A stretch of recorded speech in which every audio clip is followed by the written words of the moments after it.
ci loolu dama lay wax naka nga jàngatee vidéo bi nga xamante ne Barthélémy Dias def na ko ak ki nga xamante ne rek mooy Badara Gadiaga nuyoonte nañu saafante laata ñoo dugg ci li nga xamante ni lu bees lu yees la keneen koo xamante ni toftal nañ ko ci jàpp gi nga xamante ni moom lañ jàpp Pierre Faye. waaw xaju balcon muusu balcon. nga ni xaju balcon muusu balcon. tase foofu sa bitim réew. ne dañuy waxtaan seen rencontre ba. te loolu nga ma laaj. waaw Cëmbal Mbaye ak Moussa Mbaye. non laajuma la Cëmbal Mbaye ak Moussa Mbaye. Cëmbal Mbaye ak Moussa Mbaye. waxoo Badara Gadiaga ak Badara Gadiaga. waaw mooy Cëmbal Mbaye Moussa Mbaye. d'accord ñoo tase foofu ca xaw ma France la xaw ma fu ñu tase noonu. parce que ñoo ko tey dañuy daw réew mi. est-ce que xam nga ne saasu réew mi nekkee si raay yoo xam ne ñoom rus nañ am nañ gàcc mënuñu wax moo boo xam ne dina dugg ci xelu Sénégal dañuy génn réew mi. Bart kañ nga ko gëj a dégg. Bart kañ nga ko gëj a dégg xam nga yàgg na.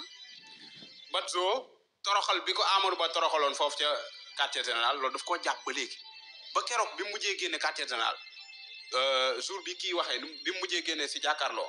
jour bi kii waxee nu mu tuddee le président de la république. bi mu waxee ba pare.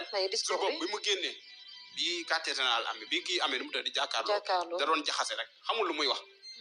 parce que ñu ngi koy posé si actualité bi li président de la république wax si entretien bi moom muy wax si Samba Ndiaye.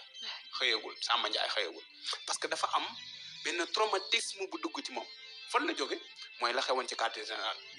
Amadou Ba mu jàkkaarloo moom dammate ko ci xam-xam mu xam ne amul xam-xam mu ne déet nañ organiser benn réunion ku baax ki saaga yi mu jot a xam xassa yi mu jot a am. mu jox ma yooyu ndax mu koy jàllale parce que yi ma doon jeex la moo tax ñu tase France.